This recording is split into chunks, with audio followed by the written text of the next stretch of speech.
When you think about the championship, when you are offered a job in the championship, the first thought you must have is this: can I make my idea work in this league? This is the first step you must take. It is not about the championship changing your idea. No, it is about your idea inside the championship. Can we make it work?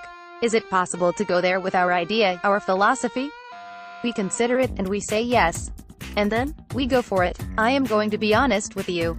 I was a goalkeeper, but through my career I spent almost as much time sitting on the bench as I did playing. This gave me two views, two perspectives.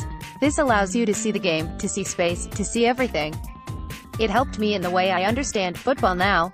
My idea to be a coach came late, though. When you realize that the ball is faster than you, you say to yourself, okay, I love the game. I want to go on in this game, but not as a player.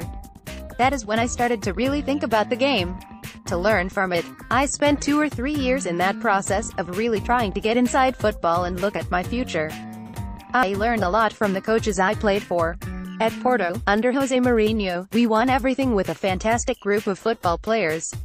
Mourinho built that. He made us succeed, won everything. This has a big impact. Later on, back at Porto, you get a person like Gesualdo Ferreira. So many years in football, and a man who makes total sense in everything that he says. There are other things too. I played in Russia, in Spain, I was a part of the national team. You take everything you experience, and it is like you put it all in a box. Then, when you need anything from it, at any point, you go in and you grab it. It becomes an instinct. Ferreira gave me my first coaching experience, at Malaga and then Panathinaikos. He had a very good team of people working with him. One of them, Rui Pedro Silva, is now my assistant at Wolves, but this is when everything changes.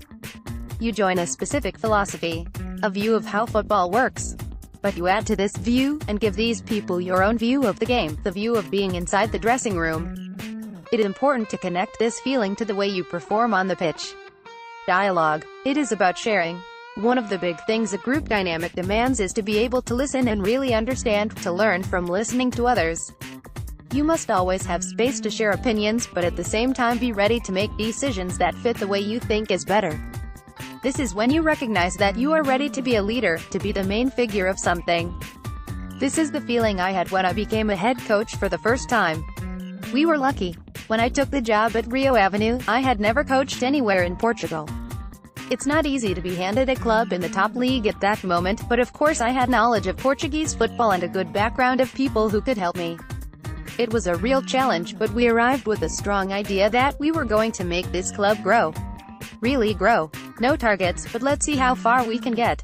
The first year, we finished 6th in the league. You say, okay, for the second year, we're gonna go for something big. You make a bet with yourself. You make a bet, and you give everything to win it. The moment that I knew I was going to join Valencia was incredible. And I felt something different. At the Mestalla, where it wasn't only 50,000 fans, it was 50,000 noisy fans. In the Champions League, where every game is against a very, very good team. We're talking league champions, massive teams, historic clubs. Everyone you fight against is someone as big as you, or even bigger. Then, Porto, being a player for so many years at one club gives you something almost nobody has.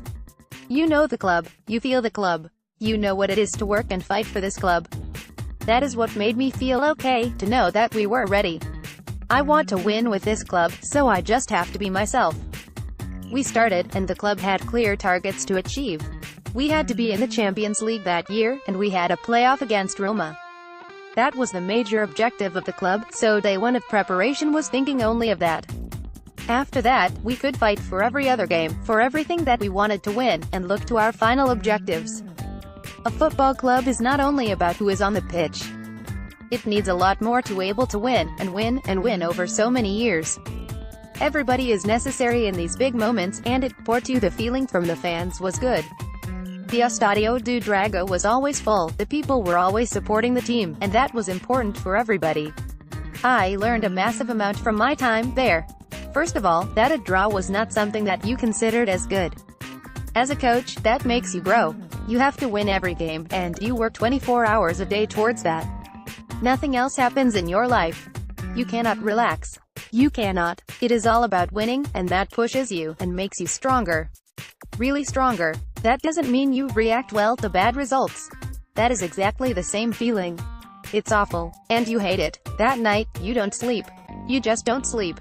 But you have to be ready to go again the next morning, to go from that one step to the next. It is hard, but you perform better when you get the tools to help you disconnect.